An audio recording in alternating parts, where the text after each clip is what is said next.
Hello student, welcome to Biology by Neha Patel, Standard 11th, Chapter number 12th, ખનિજ પોષણ, lecture number 3. આજે આપણે ટેક્સ્ટબુકમાં page number 196 પર જે આગળનો ટોપિક છે ભણવાની શરૂઆત કરીશું. લાસ્ટ લેક્ચરમાં આપણે વિવિધ પ્રકારના ખનિજ તત્વો વિશેની માહિતી મેળવેલી છે. હવે આજના લેક્ચરમાં આપણે ખનિજ તત્વોનું વર્ગીકરણ અથવા ખનિજ તત્વોના પ્રકાર વિશેની માહિતી મેળવવાની છે. જો તમને ક્વેશ્ચન પૂછાય છે કે ખનિજ તત્વોના પ્રકાર વિશેની માહિતી આપો, તો જે આજનો ટોપિક અહીંથી સ્ટાર્ટ થઈ રહ્યો છે, તો તમારો ટોપિક અહીંથી સ્ટાર્ટ થશે. બરાબર? કે જે પણ બધા ખનિજ તત્વો છે તેમનું કઈ રીતે પ્રકાર પાડવામાં આવે છે.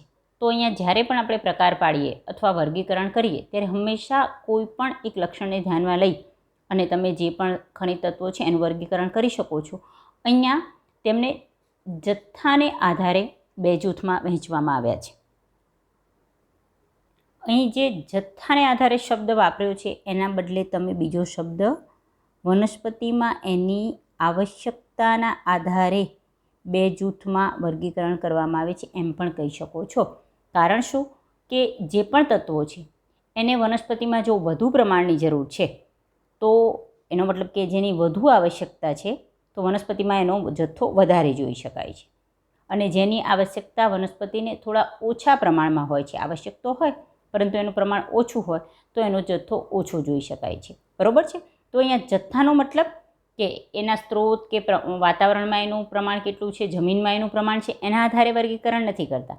અહીંયા જથ્થો બરાબર છે, પણ ક્યાં વનસ્પતિમાં એનો જથ્થો કેટલો છે એના આધારે વર્ગીકરણ કરીએ છીએ. તો ઇન શોર્ટ, જેટલી આવશ્યકતા હોય એટલો જથ્થો હોય. જો આવશ્યકતા વધુ હોય તો વધારે જથ્થો જોઈ શકાય, અને આવશ્યકતા ઓછી હોય તો ઓછો જથ્થો જોઈ શકાય. તો એના પરથી તમે એને બે જૂથમાં વર્ગીકૃત કરી શકો છો. તો તરત જ ખબર પડી જાય કે બે જૂથ કયા હોઈ શકે: ગુરુ પોષક તત્વો અને લઘુ પોષક તત્વો. હવે શબ્દ ઉપરથી ગુરુ પોષક તત્વો, કે જેને બૃહદ શબ્દ આપણે ગુરુ માટે વાપરીએ છીએ, તો એને બૃહદ પોષક તત્વો પણ કહેવાય. અને લઘુ પોષક તત્વો એને સૂક્ષ્મ પોષક તત્વો પણ કહેવાય છે. અને બીજો આના માટે એક શબ્દ વપરાય છે, લેસ તત્વો. અહીંયા ધ્યાન રાખશું. બરાબર છે? તો ગુરુ પોષક તત્વ, કે જેને બૃહદ પોષક તત્વ કહેવાય, લઘુ પોષક તત્વ, કે જેને સૂક્ષ્મ પોષક તત્વ અથવા લેસ તત્વો કહે છે. એક આ શબ્દ અહીંયા ધ્યાન લેશો. બરાબર? જુઓ, તો હવે ગુરુ પોષક તત્વ વિશે વાત કરીએ. ખબર જ છે આપણને કે જેનું વનસ્પતિમાં જથ્થો વધારે હોય છે, કારણ કે એની આવશ્યકતા વનસ્પતિને વધારે પ્રમાણમાં હોય છે. તો ગુરુ પોષક તત્વ સામાન્ય રીતે વનસ્પતિની પેશીઓમાં વધુ માત્રામાં આવેલ હોય છે. અહીં તમને પ્રમાણ આપેલું છે. વનસ્પતિમાં એનું શુષ્ક પદાર્થમાં પ્રમાણ 10 મિલીમોલ્સ પ્રતિ કિલોગ્રામ હોય. એટલે 1 કિલોગ્રામ શુષ્ક વનસ્પતિ લો તો એમાંનું પ્રમાણ 10 મિલીમોલ કે તેનાથી જો વધુ હોય, તો એ બધા જ તત્વોને આપણે ગુરુ પોષક તત્વોમાં સમાવિષ્ટ કરીશું. તો આ જૂથમાં સમાયેલા ગુરુ પોષક તત્વો કયા છે? તો આપણે જે 17 આવશ્યક ખનિજ તત્વો જે દર્શાવેલા છે એમાંથી અહીંયા કેટલા આવશે જુઓ: carbon, hydrogen, oxygen, nitrogen, phosphorus, sulphur, potassium, calcium અને મેગ્નેશિયમ. બરાબર છે? તો આટલા છે એ ગુરુ પોષક તત્વો છે. હવે તમારે અહીંયા આ લિસ્ટ યાદ રાખવાનું છે, કારણ કે MCQમાં ઘણીવાર આમાંથી કોઈ તત્વ આપે, એકાદો આમાંથી પૂછે અને પછી નીચેનામાંથી કયો ગુરુ પોષક તત્વ છે, અથવા શબ્દ આપે કે બૃહદ પોષક તત્વ કયો છે અથવા કયો નથી. બરાબર છે? એ જ રીતે લઘુ પોષક તત્વોમાં પણ તમારે નામ યાદ રાખવાના છે.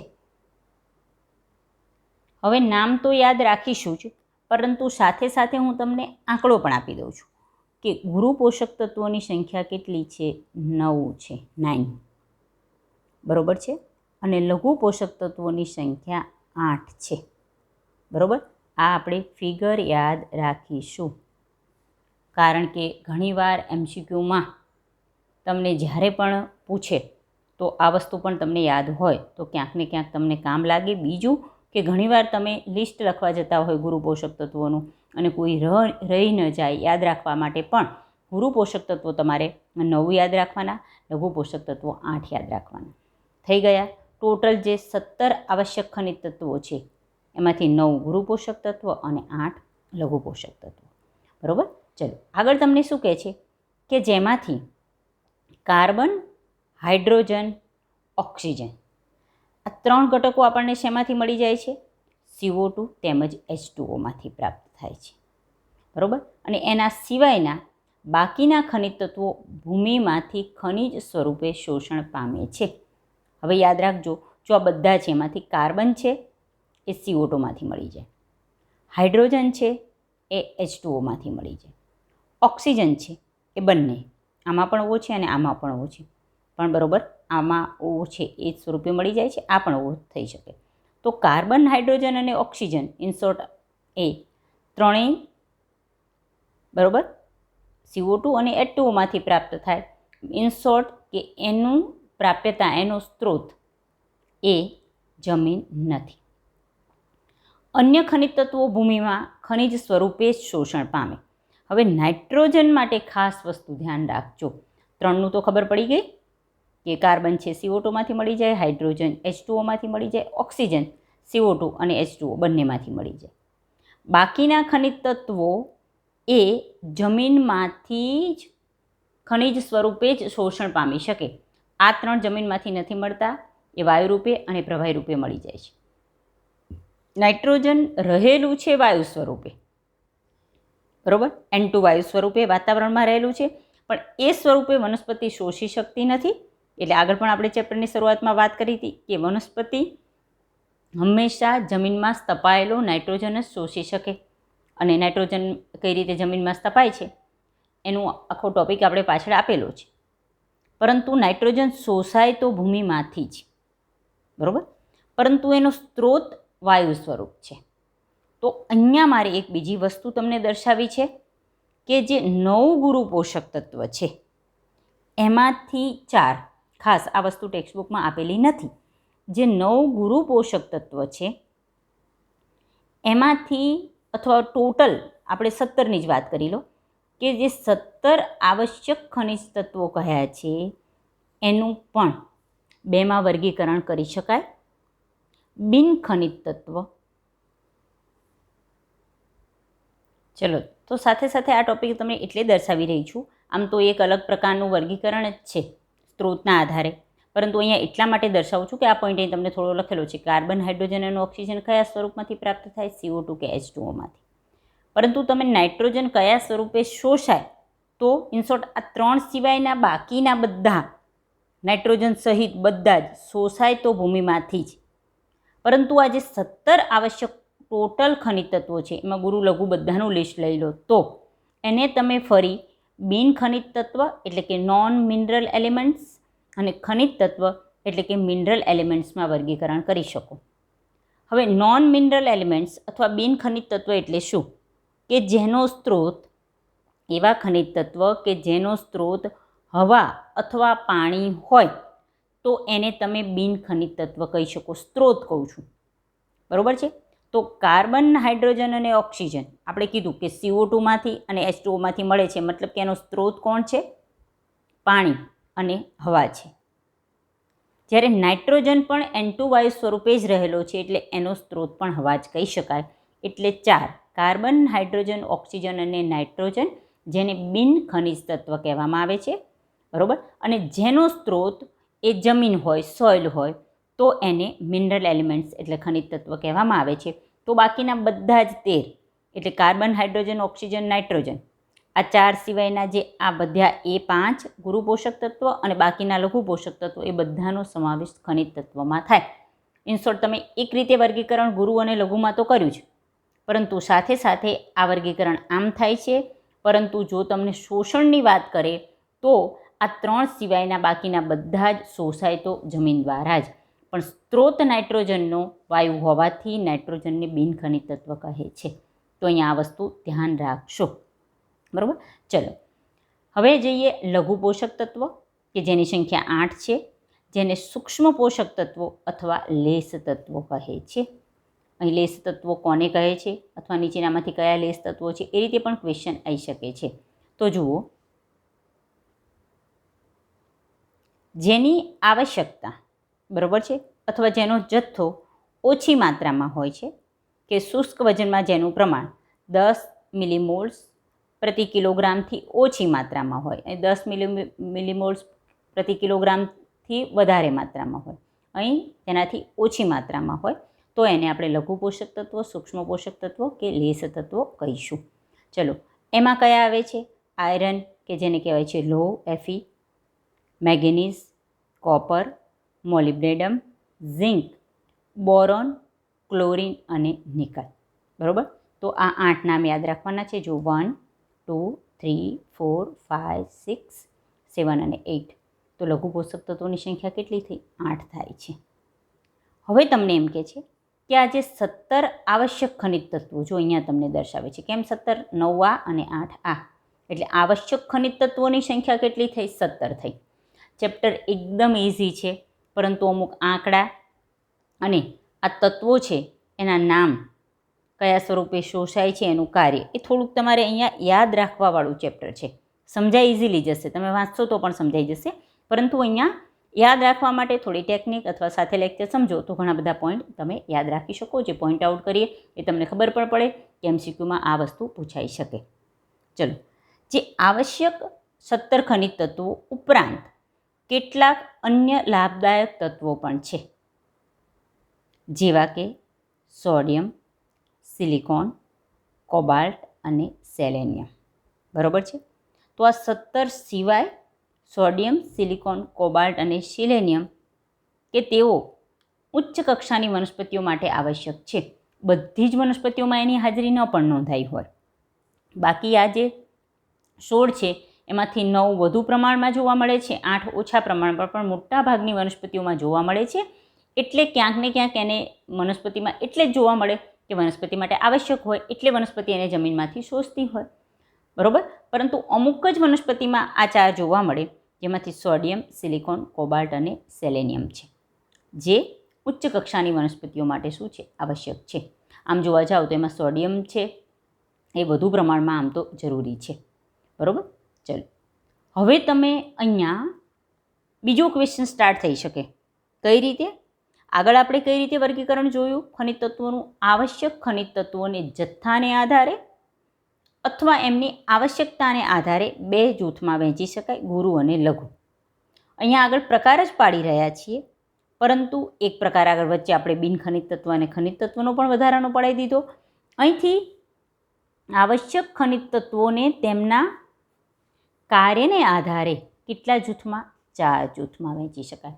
તો બીજો પણ એક MCQ સમજી લઈએ કે એવું પણ પૂછી શકે કે આ જે બધા જ તત્વો છે એમને આવશ્યકતા કે જથ્થાને આધારે કેટલા જૂથમાં વહેંચી શકાય? 2માં. કયા કયા? ગુરુ પોષક તત્વ, લઘુ પોષક તત્વ અને એના નામ. સાથે જો તમને એમ પૂછે છે કે આ જે તે આવશ્યક ખનિજ તત્વ છે એને કાર્યને આધારે કેટલા જૂથમાં વહેંચી શકાય? તો 4 જૂથમાં. બરાબર? હવે 4 જૂથ કયા છે? તમારે હેડિંગ કયું આપવાનું છે? ટેક્સ્ટબુકનો ટોપિક છે, પરંતુ તમારે હેડિંગ કઈ રીતે આપશો? તો 1 નંબર એનું હેડિંગ આપણે આપવાનું છે કોષના રચનાત્મક તત્વ તરીકે. બીજું તો એનું હેડિંગ આપવાનું છે ઉર્જા સંબંધિત રાસાયણિક સંયોજનોના ઘટક તરીકે. થર્ડ તો એનું હેડિંગ આપીશું કે ઉત્સેચકોની સક્રિયતા અને અવરોધકતા સાથે સંકળાયેલા. અને ફોર્થ તો એનું હેડિંગ આપી શકશું કે કોષની આશ્રુતિક ક્ષમતાને સાથે સંકળાયેલા. બરાબર? એકવાર તમને દર્શાવી દઉં છું. પોઈન્ટ આપણે ટેક્સ્ટબુકમાંથી જ કરીશું. સમજાવું છું હું તમને ટેક્સ્ટબુકમાંથી જ. ટેક્સ્ટબુકનો જ પોઈન્ટ છે, પરંતુ જુઓ કે આ રીતે તમે આવશ્યક ખનિજ તત્વોને તેમના વિવિધ કાર્યના આધારે વર્ગીકૃત કરો. 4 જૂથમાં વર્ગીકરણ થાય અને હેડિંગ તમારે આટલું આપવાનું છે એ દર્શાવવા માટે કે પહેલામાં હેડિંગ કોષના રચનાત્મક તત્વ તરીકે, બીજામાં ઉર્જા સંબંધિત રાસાયણિક સંયોજનોના ઘટક તરીકે, થર્ડમાં ઉત્સેચકોની સક્રિયતા અને અવરોધકતા સાથે સંકળાયેલા, અને લાસ્ટ ફોર્થમાં કોષની આશ્રુતિક ક્ષમતાના બદલામાં. બરાબર? અને પછી દરેક ઉદાહરણ છે એના આ રીતે અલગ પોઈન્ટ પાડી શકો છો. હું તમને ટેક્સ્ટબુકમાં જ દર્શાવી રહી છું, એટલે આપણે ટેક્સ્ટબુકમાં જ કઈ રીતે ટોપિક સમજવાનો છે એ તમે 1 બાય 1 સમજીએ. ચલો, તો ફર્સ્ટ આપણું હેડિંગ રહેશે કોષના રચનાત્મક તત્વ તરીકે. આ રીતે જે લાઈન આપું છું એ તમારે હેડિંગ કરવાનું રહેશે. એટલે અહીંયા 1 નંબરમાં આ હેડિંગ આપી અને પછી લખીશું કે એવા આવશ્યક ખનિજ તત્વો કે જે વિવિધ જૈવિક અણુઓનો ઘટક હોય. હવે રીઝન સમજો. આપણને ખબર છે કે કોષની રચના એમાં જે આવેલા વિવિધ રાસાયણિક ઘટકો જેને આપણે જૈવિક અણુઓ કહીએ છીએ. કયા જૈવિક અણુઓ છે? ધારો કે કાર્બોદિત છે, પ્રોટીન છે, ચરબી છે, એ બધા વિટામિન્સ છે, એ બધા શું છે? જૈવિક અણુઓ છે. આ જૈવિક અણુઓના બંધારણમાં જે ઘટક આવેલો હોય તો આ બધા જ જૈવિક અણુઓ પછી વપરાય છે ક્યાં? કારણ કે જૈવિક અણુઓ ભેગા થઈ અને વિવિધ અંગિકાઓ બને છે. અંગિકાઓ ભેગો થઈ અને કોષ કે જે સજીવનો રચનાત્મક અને ક્રિયાત્મક એકમ છે એ બને છે. બરાબર છે? તો જે ઘટક જૈવિક અણુઓની રચનામાં આવે તો એ ડાયરેક્ટલી તમે કહી શકો કે કોષનો રચનાત્મક તત્વ કહી શકાય. હવે તમે જુઓ, બધા જ કાર્બોદિત, ધારો કે ગ્લુકોઝ લઈ લો તો એમાં કાર્બન છે, હાઇડ્રોજન છે, ઓક્સિજન, નાઇટ્રોજન, આ બધા ઘટકો આવેલા હોય છે. ગ્લુકોઝમાં સામાન્ય રીતે કાર્બન, હાઇડ્રોજન અને ઓક્સિજન તો હોય ને હોય જ. બરાબર. પછી તમે ધારો કે પ્રોટીન લઈ લો છો તો પ્રોટીનની રચનામાં આપણને ખબર છે કે એમિનો એસિડ બને. તો એમિનો એસિડની રચનામાં કાર્બન હોય જ. પછી એક કાર્બોક્સિલ સમૂહ હોય તો COOH હોય. એક NH3 સમૂહ હોય તો સમજી શકો કે નાઇટ્રોજન હોય, હાઇડ્રોજન હોય. બરાબર. બીજો એક H સમૂહ અને અહીંયા R સમૂહમાં પણ C અને H હોય. તો જુઓ, કાર્બન, હાઇડ્રોજન, ઓક્સિજન અને નાઇટ્રોજન એ એમિનો એસિડનો બંધારણીય ઘટક છે. અને આવા એકથી વધુ એમિનો એસિડ ભેગા થઈ અને પ્રોટીન બનાવે છે. તો પ્રોટીન એક બહુ જ મહત્ત્વનો જૈવિક અણુઓ કહી શકાય. આ રીતે ચરબી કે જે ફેટી એસિડની રચના અને ગ્લિસરોલ લઈ લો તો પણ એમાં આવી શકે. બરાબર. મેઇન આપણું જે આનુવંશિકતા માટે જવાબદાર ઘટક DNA અથવા RNA લઈ લો તો DNA અને RNAની રચનામાં પણ ક્યાંક ને ક્યાંક ડીઓક્સી રિબોન્યુક્લિક એસિડ, બરાબર છે, જે રિબોઝ શર્કરા આવે છે એમાં કાર્બન, હાઇડ્રોજન, ઓક્સિજન છે. પછી ફોસ્ફરસ પણ ત્યાં રહેલો હોય છે. સાથે સાથે અનિવાર્ય ઘટક કહી શકાય એવા નાઇટ્રોજન બેઝિસ કે જેમાં નાઇટ્રોજન રહેલો હોય છે, પ્યુરિન અને પિરિમિડિન પ્રકારના. આપણને બેઝિક આ વસ્તુની ખબર છે. તો DNA અને RNA જેવા જે આનુવંશિક ઘટકો છે જે બહુ જ મહત્ત્વના આપણા કોષ કેન્દ્રમાં આવેલા છે, તો ઇન શોર્ટ આ બધા જ જે જૈવિક અણુઓ છે એના ઘટક તરીકે ઘણા બધા ખનિજ તત્વો છે. કેવા? કાર્બન, હાઇડ્રોજન, ઓક્સિજન, નાઇટ્રોજન એ બધા. અને આ જૈવિક અણુઓ એ કોષની રચના માટે જવાબદાર છે. તો આ બધા અણુઓને કોષના રચનાત્મક તત્વ તરીકે ઓળખાય છે. અને એના ઉદાહરણ કયા આવશે? તો 4: કાર્બન, હાઇડ્રોજન, ઓક્સિજન અને નાઇટ્રોજન. બરાબર. આ 4 ઘટક તો જૈવિક અણુઓની રચનામાં હોય જ. તો પહેલું. સેકન્ડ જે જૂથ છે એ ઉર્જા સંબંધિત રાસાયણિક સંયોજનોના ઘટક તરીકે. વનસ્પતિઓમાં પણ એની દેહધાર્મિક ક્રિયા માટે શક્તિની ઉર્જાની આવશ્યકતા છે.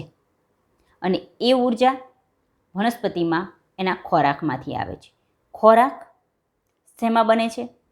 તો ખોરાકની રચના આપણને ખબર છે, ક્લોરોફિલ નામનું જે હરિતદ્રવ્ય છે એ બને છે. એની રચનામાં હરિતદ્રવ્યનું જ્યારે પણ તમે બંધારણ જોશો તો એનું જે આગળ આપણે પ્રકાશ સંશ્લેષણવાળું ટૉપિક જોવાનું જ છે. અને એમાં આપણે ઘણા બધા પ્રકારના હરિતદ્રવ્ય છે, chlorophyll A, B, C, D, E બધાની રચના જોઈશું. તો જે હરિતદ્રવ્ય એમાં પણ જે ક્લોરોફિલ છે કે જેને આપણે હરિતદ્રવ્ય કહીએ છીએ, કે જ્યાં પ્રકાશ સંશ્લેષણ થઈ અને વનસ્પતિનો ખોરાક તૈયાર થાય છે, તો એ ક્લોરોફિલના બંધારણમાં સેન્ટરમાં મેગ્નેશિયમ હોય છે અને પછી પાયરોલ રિંગ આવેલી હોય છે જ્યારે પણ રચના. તો ઇન શોર્ટ મેગ્નેશિયમ નામનું તત્વ એ ક્લોરોફિલની રચનામાં અનિવાર્ય છે. બીજો શક્તિનો સ્ત્રોત ATP, એડિનોસાઇન ટ્રાઇફોસ્ફેટ, કે જે કણાભસૂત્રમાં સંગ્રહાયેલો હોય છે. બરાબર. તો ATP, એડિનોસાઇન ટ્રાઇફોસ્ફેટ જો શબ્દ 3 ફોસ્ફેટ અણુઓ છે, તો એનો મતલબ કે એના બંધારણમાં શું રહેલું છે? ફોસ્ફરસ. તો અહીંયા મેગ્નેશિયમ અને ફોસ્ફરસ એ 2 તત્વ કયા સંબંધ સાથે સંકળાયેલા છે? ઉર્જા સંબંધિત રાસાયણિક સંયોજનોના ઘટક છે. ઉર્જા સંબંધિત રાસાયણિક સંયોજનો કયા છે વનસ્પતિમાં? હરિતદ્રવ્ય અને ATP. એનો ઘટક મેગ્નેશિયમ અને ફોસ્ફરસ. બરાબર છે. ખાસ વનસ્પતિમાં આવેલા ઉર્જા સંબંધિત રાસાયણિક સંયોજનો કયા? તો હરિતદ્રવ્ય અથવા જેને કહેવાય ક્લોરોફિલ અને એટીપી કે જે ઉર્જાના સંબંધિત રાસાયણિક સંયોજનો છે. અને એ બધાનો બંધારણીય ઘટક, તો હરિતદ્રવ્યનો બંધારણીય ઘટક મેગ્નેશિયમ અને એટીપીનો બંધારણીય ઘટક ફોસ્ફરસ. એટીપીની રચનામાં ફોસ્ફરસ આવે જ 3 ફોસ્ફરસના અણુ આવે છે. બરાબર. તો અહીંયા મેગ્નેશિયમ અને ફોસ્ફરસ, જેમ અહીંના ઉદાહરણમાં કાર્બન, હાઇડ્રોજન, ઓક્સિજન, નાઇટ્રોજન આવ્યું, તો અહીંયાના ઉદાહરણમાં મેગ્નેશિયમ અને ફોસ્ફરસ આવશે. ચલો થર્ડ, આમાંથી ઘણા બધા MCQ આવી શકે છે. હા, જો તમે તમારી સામે જ. થર્ડ તમારો ટોપિક રહે છે વિવિધ પ્રકારના જે ઉત્સેચકો છે એવા આવશ્યક ખનિજ તત્વો કે જે વનસ્પતિમાં રહેલા વિવિધ પ્રકારના ઉત્સેચકો એની સક્રિયતા અને અવરોધકતા સાથે સંકળાયેલા હોય. ખાસ વસ્તુ ધ્યાન રાખજો, અહીં તમને ઉત્સેચકના બંધારણીય ઘટક તરીકે નથી કહેતા. તમને શું કહે છે?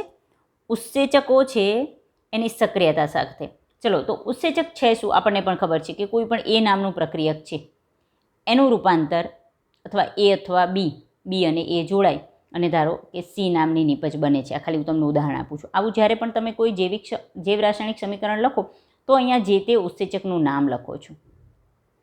ઘણીવાર અહીંયા અંશ સેન્ટીગ્રેડ લખીને ટેમ્પરેચર લખો છો, ઘણીવાર pH લખો છો અને ઘણીવાર સાથે સાથે કોઈ ખનિજ તત્વનું નામ પણ લખેલું હોય. જો તમે કોઈ પણ જૈવ રાસાયણિક આવું સમીકરણ જુઓ તો તમે એ વિચારજો. તો એ ઘટક શું છે? અહીંયા ક્યાંક લખેલું હોય કે ZN હોય કે MO હાજર હોય કે ઘણીવાર ક્લોરિન હાજર હોય કે કેલ્શિયમ હાજર હોય. તો એ વસ્તુ શું દર્શાવે છે કે જે પ્રક્રિયા માટે આ જે ઉત્સેચક જવાબદાર છે આ ઉત્સેચક આટલા અંશ સેન્ટીગ્રેડે સક્રિય થાય છે. એને સક્રિય થવા માટે ચોક્કસ આટલી pHની જરૂર પડે છે અને સાથે સાથે એને સક્રિય થવા માટે આ ચોક્કસ પ્રકારના ખનિજ તત્વની અહીંયા હાજરી પણ જોઈએ છે. તો આ ખનિજ તત્વ શું થયું? જે તે ઉત્સેચકોની સક્રિયતા માટે અથવા અવરોધકતા સાથે સંકળાયેલો. એવું પણ હોઈ શકે કે અમુક ખનિજ તત્વો હાજર હોય તો આ ઉત્સેચક સક્રિય થઈ શકે નહીં. એનો મતલબ કે એનું કાર્ય અવરોધાય. અને અમુક ઉત્સેચકો અહીંયા જે આપણે લખ્યા હોય એ ખનિજ તત્વ કયા હોય કે જે તે ઉત્સેચક એની સક્રિયતા માટે જરૂરી જે ખનિજ તત્વ હોય એ અહીંયા આપણે સ્પેસિફાય કરીએ. તો અહીંયા આપણે એક સમૂહ, એક જૂથ એવું બનાવીએ કે એ ખનિજ તત્વો જે ઉત્સેચકોની સક્રિયતા અને અવરોધકતા સાથે સંકળાયેલા હોય. તો આપણે આયોડિન ગ્રે ખનિજ તત્વો કે જે ઉત્સેચકોની સક્રિયતા અને અવરોધકતા સાથે સંકળાયેલા હોય છે. ચલો, એના ઉદાહરણ એમાં આપણે નંબર આપીશું અને દરેક ઉદાહરણ એ 1 by 1 નીચે લખીશું. સૌથી પ્રથમ ઉદાહરણ પહેલું, એમાં Mg+2ની વાત કરીએ. Mg+2 આપણું ખનિજ તત્વ છે. એ કયા ઉત્સેચકને સક્રિય કરે છે? તો 2 ઉત્સેચકના નામ. એક ઉત્સેચકનું નામ છે રૂબિસ્કો, જેનું ફૂલ ફોર્મ છે રિબ્યુલોઝ બાયફોસ્ફેટ કાર્બોક્સાઇલેઝ ઓક્સિજનેઝ. હવે તમને થયું કે આ તો બહુ મોટું નામ આપ્યું. આ ઉત્સેચક આપણે જે ચેપ્ટર નંબર 13 જોઈશું એમાં પ્રકાશ સંશ્લેષણની ક્રિયામાં આવશે જ આપણે.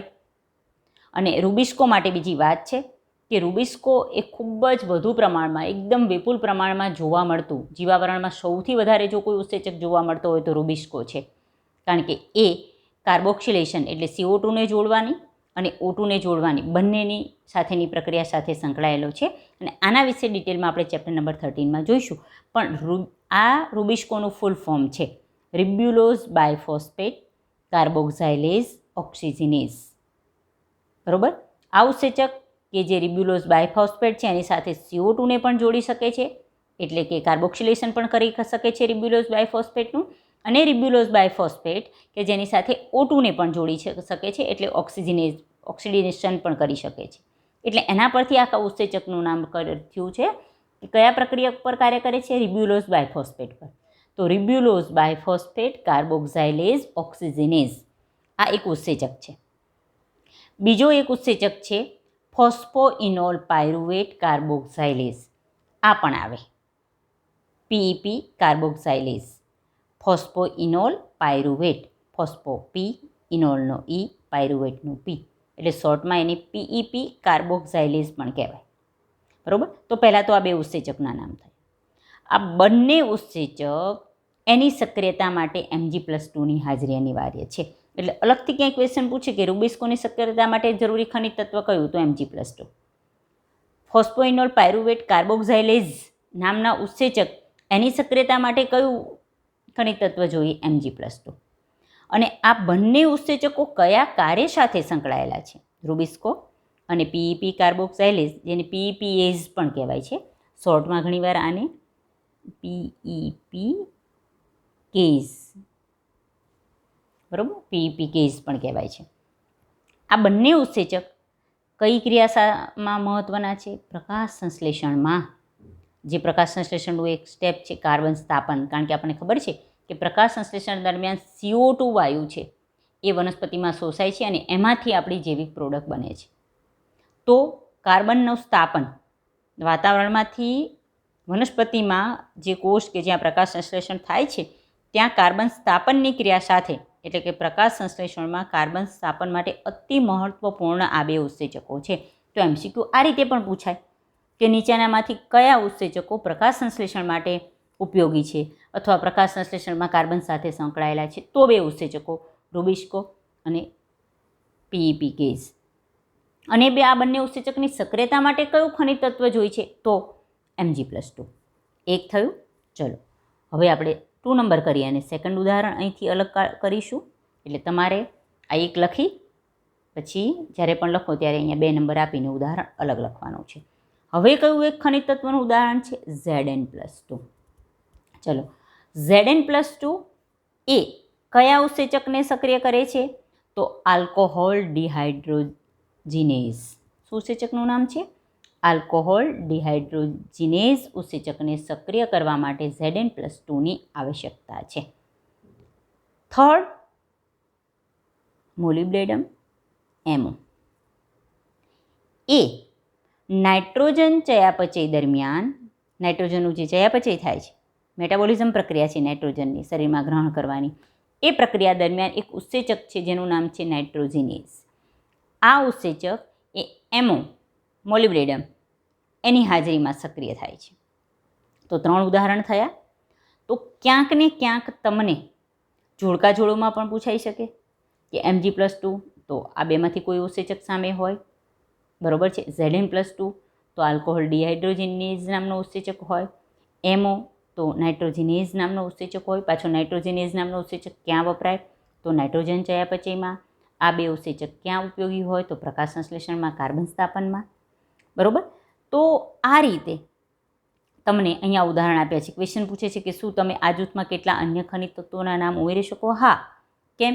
જ્યારે તમે જ્યાં પણ જૈવ રાસાયણિક પરિપથનો અભ્યાસ કરશો તો ત્યાં વચ્ચે ક્યાંક ને ક્યાંક આવશે જ કે આ ખનિજ તત્વ અહીંયા જરૂરી છે. તમને આઈડિયા આવી જ જશે કે આ રીતે તમે એમાં ઘણા બધા એડ કરી શકો છો, કારણ કે ઘણી બધી જૈવ રાસાયણિક ક્રિયા સાથે ઘણા બધા ઉત્સેચકો સંકળાયેલા છે અને એ દરેક ઉત્સેચક ક્યાંક ને ક્યાંક કોકને કોઈ એના માટે ખનિજ તત્વની હાજરી એની સક્રિયતા માટે અનિવાર્ય હોય છે. તો અહીંયા એવા ખનિજ તત્વો કે જે ઉત્સેચકોની સક્રિયતા અને અવરોધકતા સાથે સંકળાયેલા હોય, તો અહીંયા આપણે 3 ઉદાહરણ જોયા છે, Mg+2, Zn+2 અને એમો. ચલો, 4th નંબરનું જૂથ કે જે એવા આવશ્યક ખનિજ તત્વોને આપણે આમાં સમાવિષ્ટ કરશું કે જે કોષની આશ્રુતિ ક્ષમતાને બદલે. તો ભાઈ આશ્રુતિ માટે આપણને હવે ચેપ્ટર નંબર 11 સમજી ગયા છીએ, તો બહુ જ મહત્ત્વનો આશ્રુતિ ટોપિક ખબર છે, બરાબર છે. કારણ કે પાણીના વહન માટે,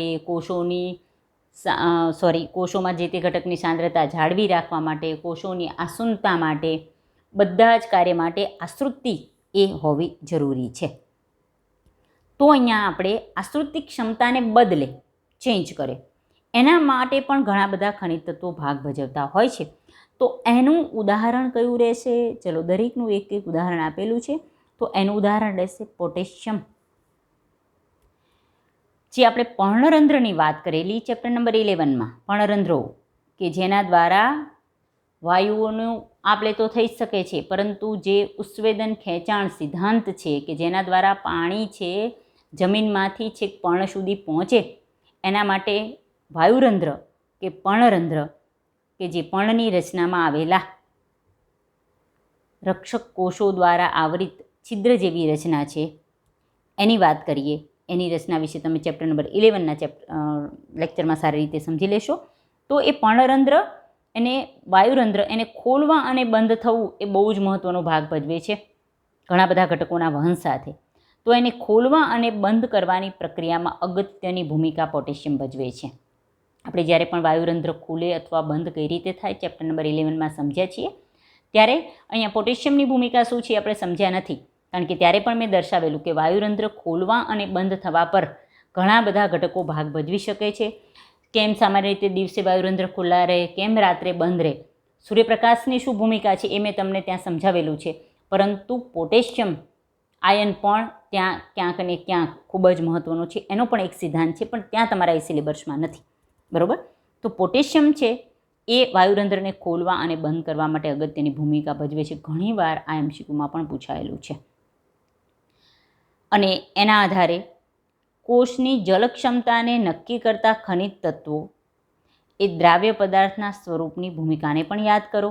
તમને એમ કહે છે કે સાથે સાથે આપણે જલક્ષમતા ખબર છે કોષની, એ પણ આપણે ચેપ્ટર નંબર 11માં સારી રીતે સમજી ગયા છે. જલક્ષમતા બહુ મોટો ટોપિક છે. આ શ્રુતિ પણ એક સ્પેશિયલ અલગ ટોપિક છે એ અહીંયા આપણે ડિસ્કસ નહીં કરીએ. એના વિશે તમને ખબર હોવી જોઈએ. ન ખબર હોય તો ક્યાંક ને ક્યાંક આને લગતા વિડીયો ચેપ્ટર નંબર 11માં આપેલા છે, એ સમજી લેજો. જલક્ષમતા, કોષની જલક્ષમતા એ સાંદ્રતા પર આધાર રાખે જ. તો સાંદ્રતા કોની હોય? તો કોષમાં રહેલા વિવિધ ખનિજ તત્વોની. બરાબર? ત્યાં આપણે ખનિજ તત્વોની ભૂમિકા સમજી જ ગયા છે કે જેટલા ખનિજ તત્વોનું પ્રમાણ વધારે છે એટલી સાંદ્રતા વધારે હોય છે. સાંદ્રતા વધારે હોય તો જલક્ષમતા ઓછી હોય છે. અને જલક્ષમતા વધારે કે ઓછી એના આધારે આપણે પાણીનું વહન સમજી શકીએ છીએ. તો અહીંયા તમને યાદ કરે છે કે જલક્ષમતા નક્કી કરવામાં પણ ખનિજ તત્વો, એના જે દ્રાવ્ય પદાર્થો, એની આપણે ભૂમિકા પણ ઘણી રહેલી છે. તો અહીંયા આના સાથે આપણે કઈ રીતે ખનિજ તત્વોના બે રીતે વર્ગીકરણ કરી શકીએ. એક જથ્થાને આધારે ગુરુ પોષક તત્વ અને લઘુ પોષક તત્વ, અને બીજું કાર્યને આધારે 4 જૂથમાં વર્ગીકૃત કરી શકીએ. ત્રીજું પણ વર્ગીકરણ મેં કહ્યું કે એના સ્ત્રોતને આધારે તમે બિન ખનિજ તત્વ અને ખનિજ તત્વમાં પણ તમે એને વર્ગીકૃત કરી શકો છો. તો અહીંયા આજના લેક્ચરમાં આપણે વિવિધ તત્વો એના વર્ગીકરણ વિશે અથવા વિવિધ તત્વો એના પ્રકાર વિશેનો ટોપિક આપણે પૂરો કર્યો છે. સારી રીતે બધા જ પોઈન્ટ યાદ કરી લેશો. MCQ પૂછાવાની ક્યાં ક્યાં શક્યતા છે એ મેં બધી દર્શાવી દીધેલી છે, પરંતુ તમારે નામ તો યાદ રાખવા જોશે જ. શાંતિથી એક એક ટોપિક કરતા રહો. એના વિશે જેટલા પણ ક્વેશ્ચન આવી શકે એટલા પહેલાં માઇન્ડમાં જોઈ લો, તો ઇઝીલી તમે બધા જ ટોપિક સારી રીતે સોલ્વ કરી શકો. તો આજનો લેક્ચર આપણે અહીંયા પૂરો કરીએ છીએ. જય હિન્દ.